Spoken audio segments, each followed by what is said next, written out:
आज दिनांक 22 एप्रिल.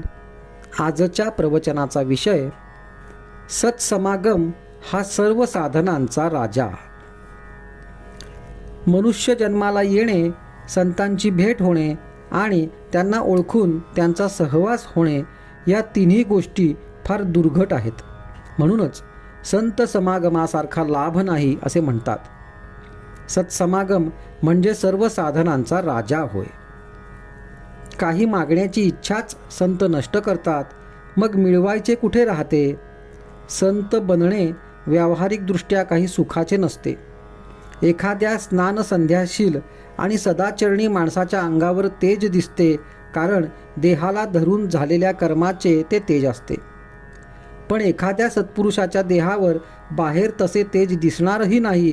आत वावरणाऱ्या भगवंताच्या ज्ञानाला योग्य असा सत्पुरुषाचा देह असतो. देहाच्या आधाराने भोगण्याची या जगामधली जी सुखे आहेत, त्यांचे मार्ग सत्पुरुषापेक्षा आपण प्रापंचिक लोक जास्त जाणतो. परंतु देहाच्या पलीकडे असणारे आणि कायमचे टिकणारे आणि देहाला विसरून आणि देवाला स्मरून जे मिळवायचे असे भगवंताचे सुख आहे, ते प्राप्त होण्याचा मार्ग समजावून घेण्यासाठी आपण सत्पुरुषाकडे गेले पाहिजे. विषय तृप्तीसाठी जावे आणि निर्विषय होऊन यावे हा संत संगतीचा परिणाम. असा जो असेल तोच संत नव्हे, प्रत्यक्ष भगवंत होय. अशांची संगती केव्हा होईल ही तळमळ असावी. संत आपल्याला सत्य स्वरूपाची ओळख करून देतात. सत्पुरुषाने आखून दिलेल्या मार्गाने काया वाचा मनाने जे कर्म केले जाते ते पौरुषच होय. आगगाडीत बसणारी सर्व माणसे, मग ती कोणत्याही क्लासमध्ये बसणारी असोत, इतकेच नव्हे तर बिन तिकिटाची माणसे देखील गाडीबरोबर सरळ म्हणजे शेवटच्या स्टेशनापर्यंत जाऊन पोचतात.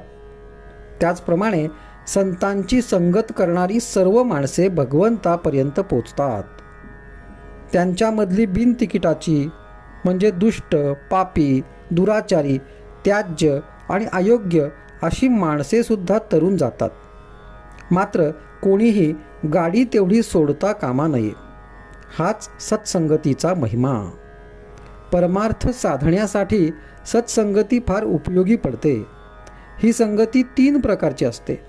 1. संताचा प्रत्यक्ष देहामध्ये सहवास. 2.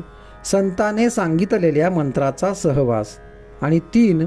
संताच्या विचारांची संगत.